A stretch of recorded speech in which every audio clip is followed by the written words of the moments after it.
बिस्मिल्लाहिर्रहमानिर्रहीम। अस्सलामुअलैकुम।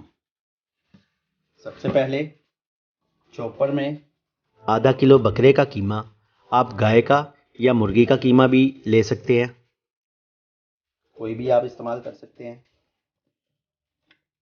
2 छोटे साइज के प्याज, अगर बड़ा प्याज हो तो 1 डाल लें। 4 से 5 अदद मोटी वाली सब्ज़ मिर्च, हाफ क्वार्टर गड्डी सब्ज़ धनिया। अब इन चीज़ों को एक साथ चलाएंगे। चॉपर को थोड़ा सा चलाने के बाद जो इसके साइडों पे ये थोड़ा सा कीमा लग जाएगा, इसे हटा लेंगे। अब इसमें हाफ टी स्पून सुरख मिर्च पाउडर,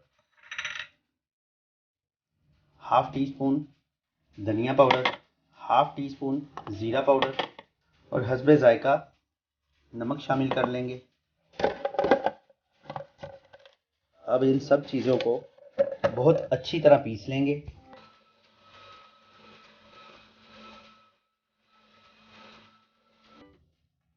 कीमा बहुत अच्छी तरह पिस गया है।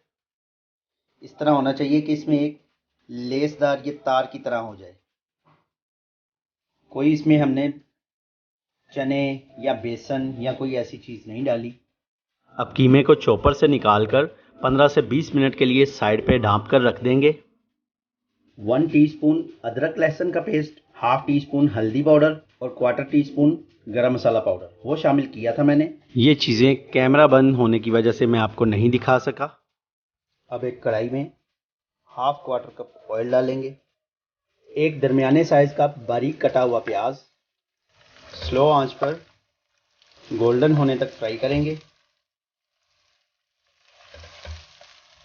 जैसे ही प्याज गोल्डन हो जाए तो चूल्हा बंद करेंगे और इसे इसमें से ऑयल में से निकाल लेंगे। 200 ग्राम दही, इसके बाद ये जो हमने प्याज गोल्डन किया है ये डाल देंगे। एक छोटे साइज का टमाटर, हाफ टेबल स्पून अदरक लहसुन कुटा हुआ। अब इसमें आधा कप पानी डालेंगे और इसे ब्लेंडर में अच्छी तरह पीस लेंगे। अब ये जो प्याज और टमाटर, दही, लहसुन अदरक का जो पेस्ट है ये एक बाउल में डालेंगे। हाफ टी स्पून गरम मसाला पाउडर,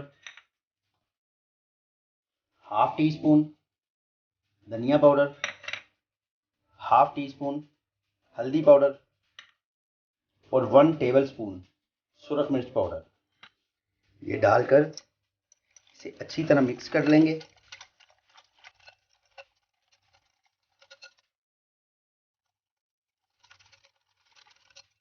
अब ये जो अमेज़ा है ये कढ़ाई में जो घी है उसी घी में डाल देंगे। अभी हमने इसमें नमक शामिल नहीं किया।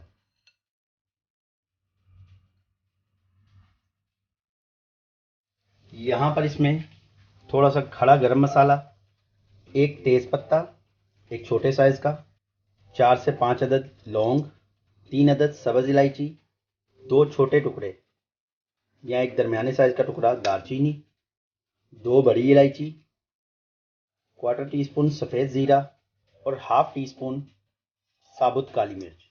अब इसमें 1 गिलास के करीब पानी शामिल करेंगे और इसे ढाँप कर स्लो आंच पर पकने देंगे। एक प्याली में थोड़ा सा ऑयल डालेंगे। ब्रश की मदद से या हाथ की मदद से बड़े साइज की एक प्लेट में ये ऑयल इस तरह लगा लेंगे। थोड़ा सा ऑयल इस तरह हाथ को लगाकर हाथ पर लगा लेंगे और ये जो कीमा है इसका इस तरह से थोड़ा सा दबाएंगे ताकि इसके अंदर जो हवा है वो निकल जाए। इसके इस तरह से कोफ्ते बनाकर रखते जाएंगे। आप इससे थोड़े से बड़े बनाना चाहें बड़े भी बना सकते हैं। इस तरह से थोड़ा थोड़ा दबाकर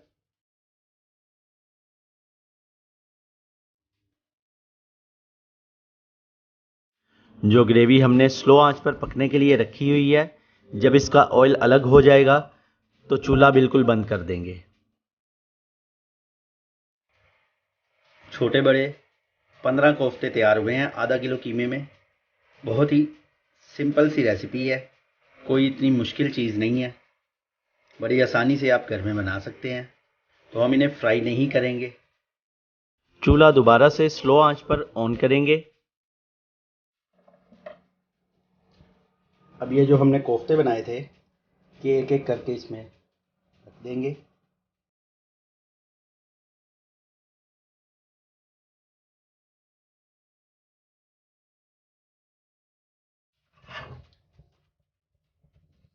बस एक दफ़ा इनको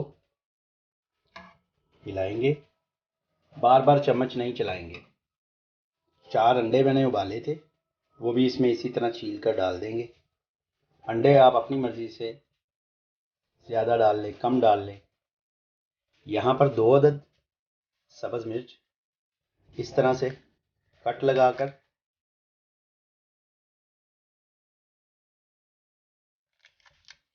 ये साबुत ही इसमें डाल देंगे। अब कोफ्ते डालने के बाद 15 से 20 मिनट के लिए ढाँप कर दम वाली आंच से थोड़ी सी तेज़ आंच, बिल्कुल स्लो आंच पे इन्हें पकने देंगे ताकि कोफ्ते भी गल जाएं और शोरबे में कोफ्तों का जायका सब यकजान हो जाए। 20 से 25 मिनट मैंने दम पे रखा था, दम वाली आंच पर। तो बहुत ही ज़बरदस्त अंडे कोफ्ते तैयार हो गए हैं। कोफ्ते देखें, कोई कोफ्ता भी खुला नहीं है, ना हमने इसमें कोई बेसन डाला, ना कॉर्नफ्लोर, ना अंडा, कोई चीज़ इसको जोड़ने के लिए नहीं डाली। तो बहुत ही आसान चीज़ है ये। बाज़ लोगों ने इसे बहुत मुश्किल बना दिया हुआ है कि हम सोचते हैं कि कोफ्ते बड़ी कोई अनोखी चीज़ है जो हम बना नहीं सकते आसानी से। तो बहुत ही आसान चीज़ है ये।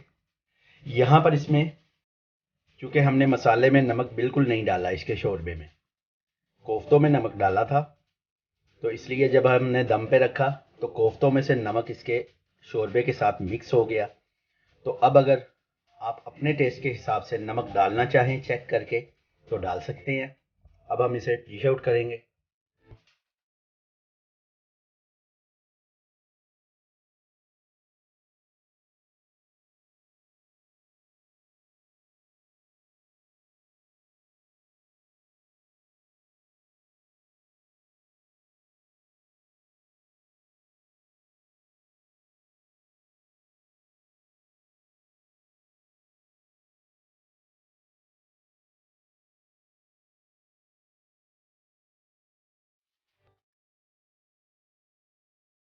बहुत ही आसान और मज़ेदार मटन कोफ्ते आप ज़रूर ट्राई कीजिए।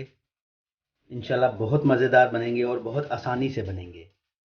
मैं आपको एक कोफ्ते को तोड़ के दिखाता हूँ कि किस तरह ये जुड़ा हुआ है और पका हुआ है अंदर तक।